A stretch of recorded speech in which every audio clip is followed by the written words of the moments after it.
কিছু খাই কী খাবো ভাবছিলাম। তো চলো বাড়ি গেলাম, সবজি বাড়ি, ওখান থেকে একটা শশা তুলে নিয়ে চলে এলাম। বেশ সরেস, কিন্তু একদম লম্বা, বেশ একদম পুরো দারুণ একটা, মানে দেখলেই সত্যি খেতে ইচ্ছে করবে।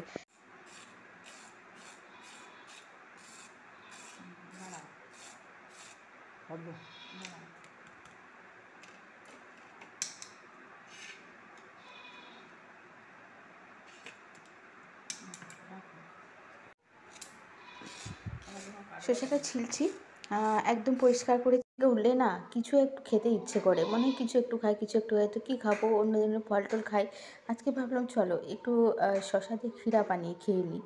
তো জন্য গিয়ে একটাই শসা তুলে এনেছিলাম। তো আমি এখন ওখানে দেখো, ওটাকে আমি একদম ভালো করে ছুলে নিয়েছি, ছুলে কেটে আর ধুয়ে নিলাম।